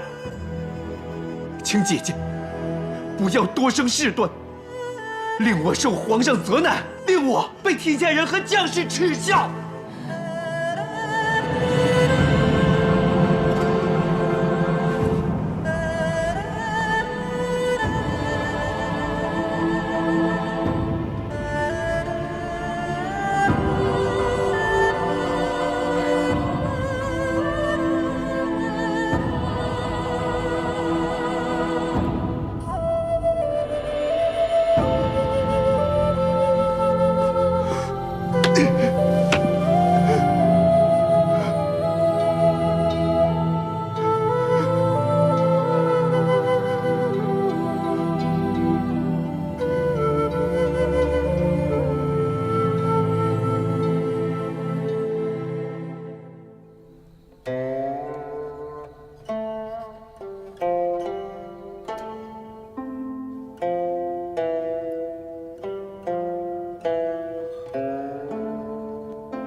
子夫这曲闲写演绎，声声踌躇，心中有事。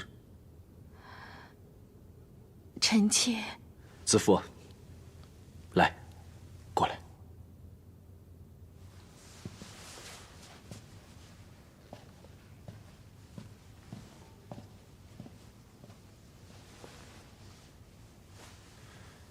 你快是朕的皇后了。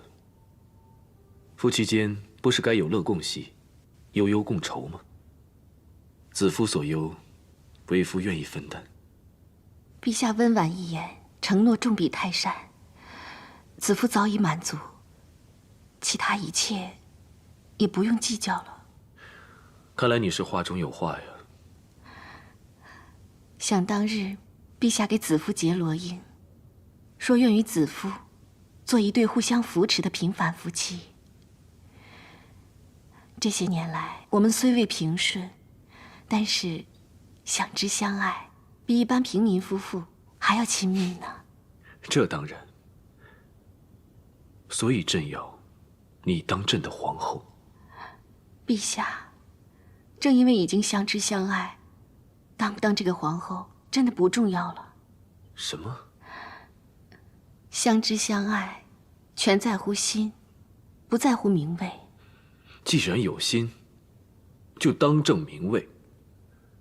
难道子夫认为，外面的风言风语，比朕的心更值得关注吗？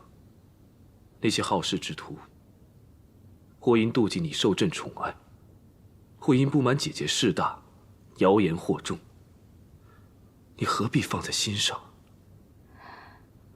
陛下是明君，既耳听八方，又心下清明。对于这些诬陷之言，当然全不在意。可是子夫害怕荣登后位，会给至亲招来非议。毕竟人言可畏。朕就是不畏。当初朕新立为君，姑母与陈皇后外戚环伺，但是朕宁愿顶着压力选择带你进宫。朕就是无论如何也不要委屈自己心疼之人。我们努力了多少年，过了多少关，终于可以成就婚盟，是如何难得。子父，你能为了朕同样不为吗？朕是真的想你当朕的皇后，共享朕的尊荣，朕的一切。陛下，何况你不是一直盼着一个和乐后宫吗？朕也一直盼着，子夫在后宫，朕在前庭，一起共患分忧，共尝喜乐，然后看看，是你的后宫够和乐，还是朕的前庭够繁昌？子夫，肯跟朕比一比吗？臣妾想，想就够了，其他别管。臣妾当然希望与陛下一起同甘苦，共喜忧。臣妾也希望所有的人都可以在所爱的人身边。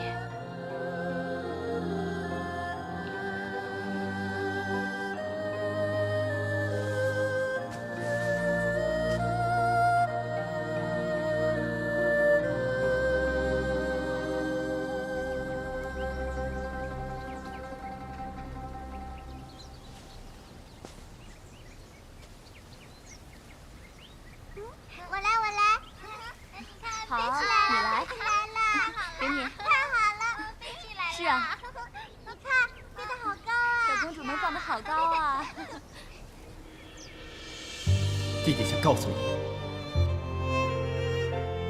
我与慎驾两情相悦，情投意合，那平阳公主位高好强，岂会是我所爱？姐姐今日竟视我为皇口小儿，连娶妻都不能自己决断。请姐姐不要再多生事端，令我受皇上责难，令我被天下人和将士耻笑。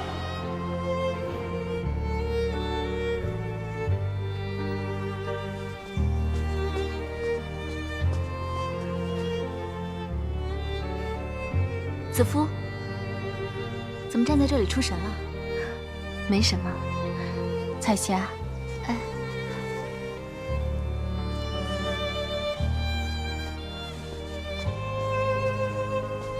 你刚刚才康复，小心着凉啊。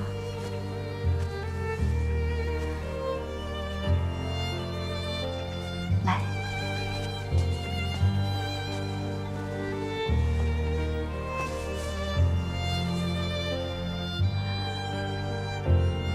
谢谢你，这么多年来细心的照顾我和几个小公主。哪怕你近日就要出嫁，要去筹办自己的婚事，连夜也还要做布鸢给他们，让他们开心。往后，你看，飞高了，对不对？你怎么跟我这么客气了？是不是舍不得我啊？你放心，皇上赐了我宗籍，就算我嫁了出去，也可以经常进宫，探望和照顾你们呢。我们这么多年姐妹，你很快就要出嫁了，而嫁的还是我最亲的弟弟，我很高兴。只是不知道，这是不是一段良缘呢？我只是一个普通女子，能嫁给一位关内侯，还是一位将军，这当然是良缘了。更何况，他是我心中所属。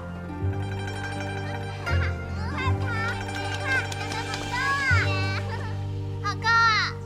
一只小小的布鸢，竟然可以在青天怀抱翱翔，已是福气满盈。我满足了。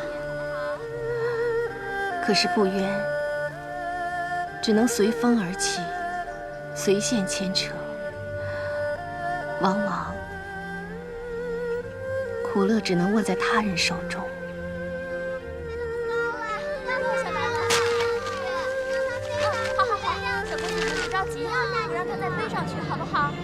就算它掉下来，不远总算曾经接近过青天，无憾了。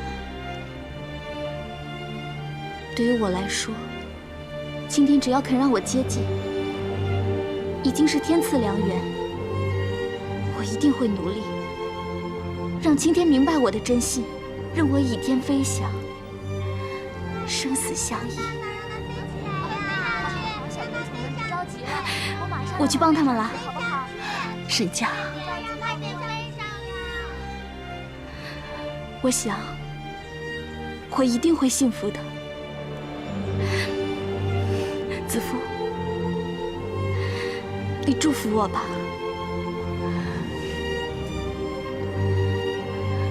你一定会幸福的。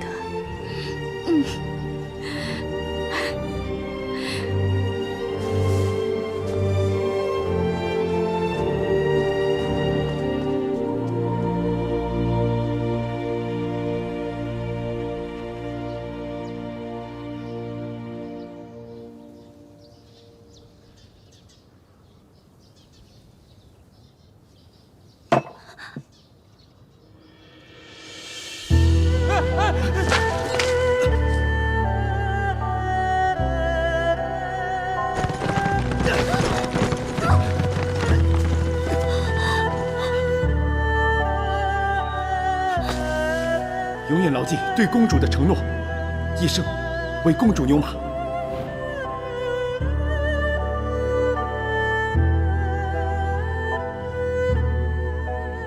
桃之夭夭，灼灼其华。之子于归，宜其室家。可这要出嫁的女子，不是我。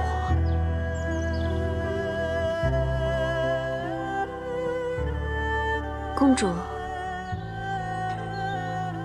什么事？皇太后有请。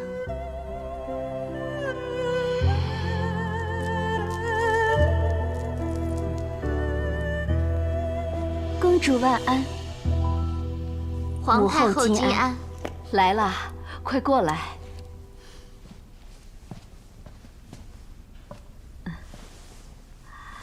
你眼光好，快帮母后选一套贺礼。这些都是母后的珍藏，不知谁有这等尊荣，得到母后赠送？不就是卫青的妻子吗？卫青是功臣，又是亲戚，礼数可不能少啊！你帮母后选选，等一下再带母后送去给沈家。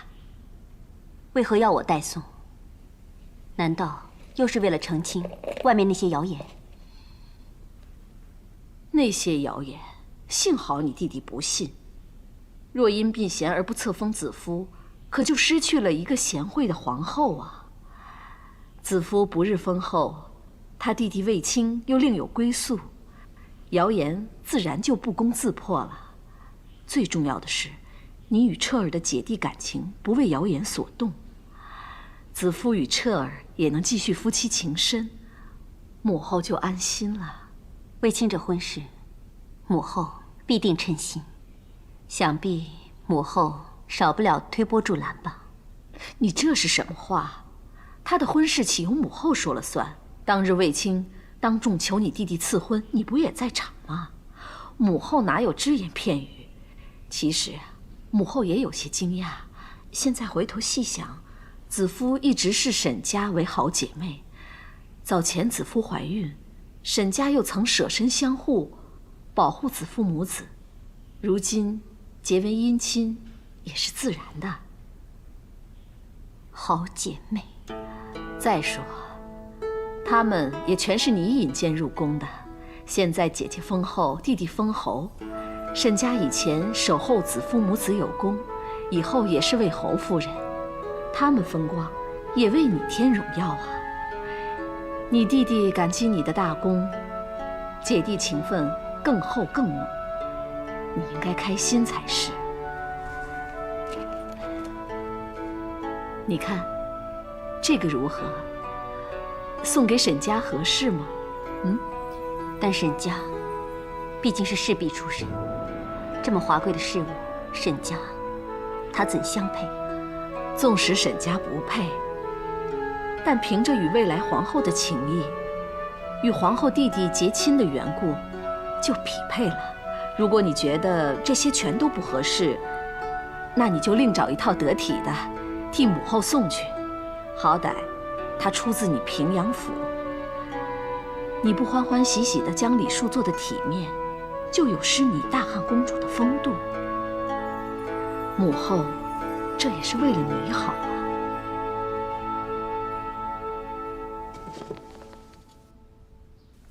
谢公主，我们家儿何德何能，得皇太后如此厚待？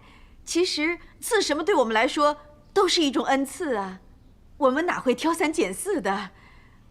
不过李伯恐怕会失礼于皇太后和公主。卫青现在已经是关内侯了，我们又是公主提携的，要是妆脸太少，怕人见笑，也会损了公主的体面。不过说到底呀，嘉儿能有今天，都是托公主的福。这贺礼都是公主的心意和恩典，赐什么嘉儿都喜欢。皇太后送的贺礼，当然不会有失身份。不管怎么说，沈家也是未来皇后的弟媳。就是，未来皇后的弟媳，就连我这个当母亲的都没想过女儿能有这么风光啊！是叫人意想不到。话虽如此，嘉儿这些年来尽心尽力的服侍子夫，这回也算是她修来的福气。如今，子夫与沈家的感情，比在平阳侯府的时候还要好吧？那当然了，子夫对我们嘉儿好，我们嘉儿对他也是掏心掏肺的。公主你也知道，子夫怀小皇子的时候有多危险，那次他几乎晕倒，嘉儿怕他受伤动了胎气，命都不顾了，立刻垫在他身下，结果被子夫压得一身是伤。你说这孩子傻不傻？保住了小皇子，沈家该受大赏吧？是啊，子夫确实说过会报答嘉儿。可真没想到，报答嘉儿的是一段好姻缘。幸好卫青最听他姐姐的话，这线才能一牵变成。如今呢，子夫跟嘉儿真成一家人了。看来，卫青这桩婚事要多亏卫子夫了吧？是。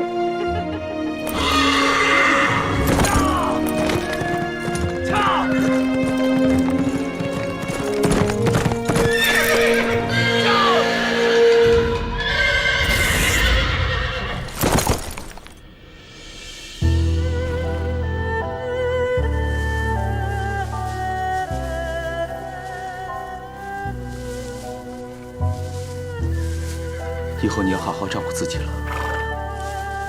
别难过，别念我。既然不再相见，两节相望就好。什么两节相望？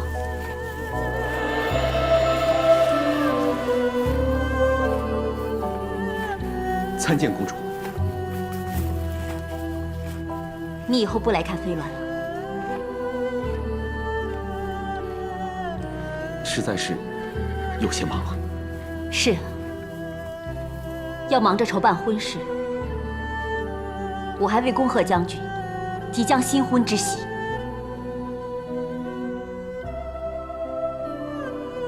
多谢公主。等你姐姐封了皇后，你成了国舅，就双喜临门了。人登青云，弃旧图新，都在所难免。飞鸾这个故友，确实忘记也罢。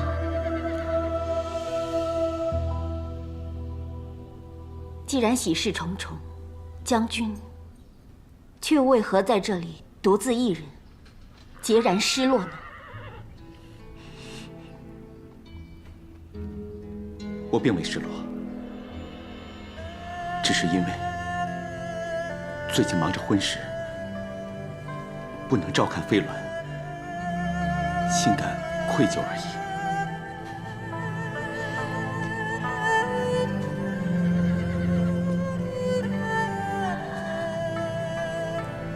你是为了不能够照顾飞鸾而有愧，还是为了违背当日违我牛马的诺言，还是为了违背平阳侯临终之前的托付，还是为了违背心中所爱而有愧啊？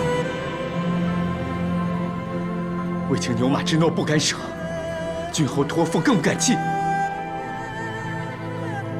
不论何年何月，不论卫青身在何位，只要公主一声吩咐，臣一定赴汤蹈火，万死不辞。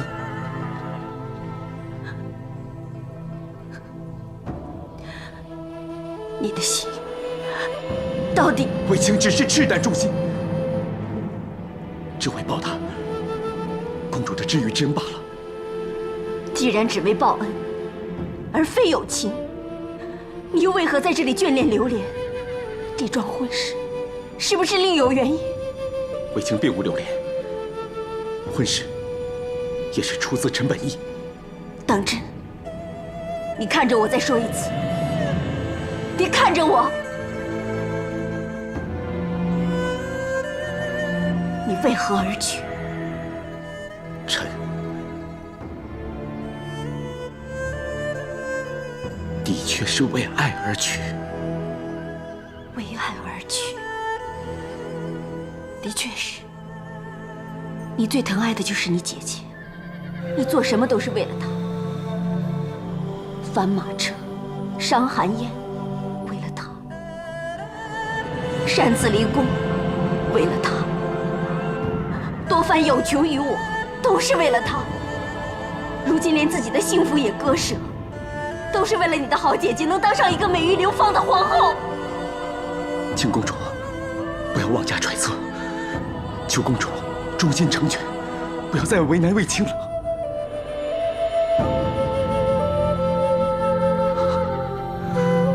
那我就祝卫将军夫妻和和，更祝卫夫人安安乐乐的做个名垂千古的贤后。公主保重。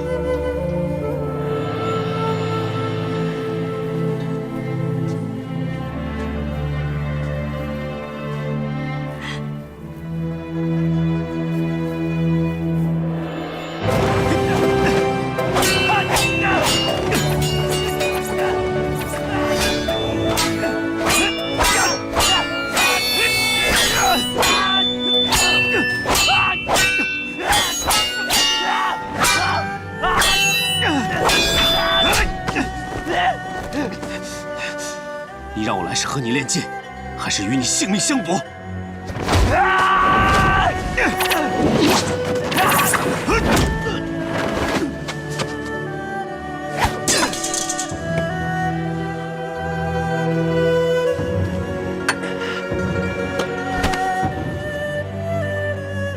松手！卫青，你醉了，放手！放开！卫青，你疯了！我疯了，我倒真希望自己疯了。如果疯了，我就不会难过；疯了就不会想起她的面容，她刺人的话。我其实单单为了姐姐，其实更是为了她。我说，为爱而娶，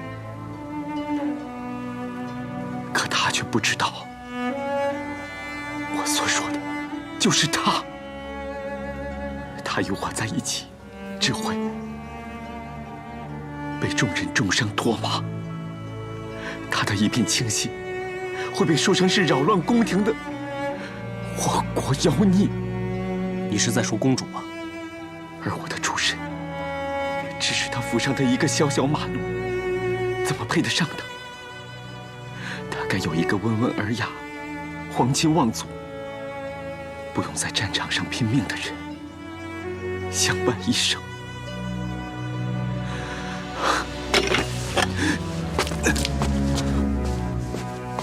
卫青，你醉了，让我醉死！拿来，卫青！事到如今，难过已无用。为了所爱所惜的人，把一切藏于心底，默默守护着就好了。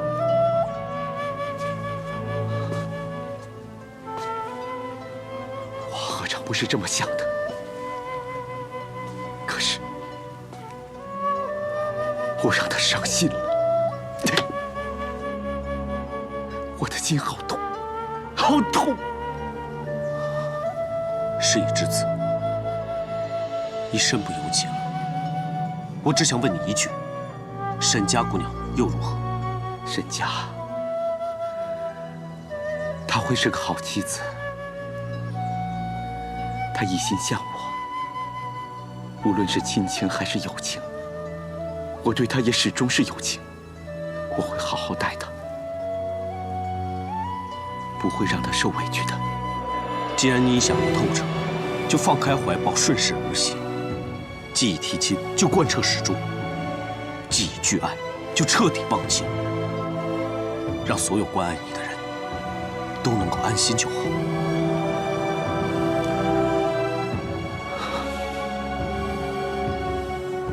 段大哥，我真的很佩服你。想当日，你说走就走，回来之后，把一切都放下了，多洒脱！我真希望我也能做得到。若别无他选，放不下，也必须放下。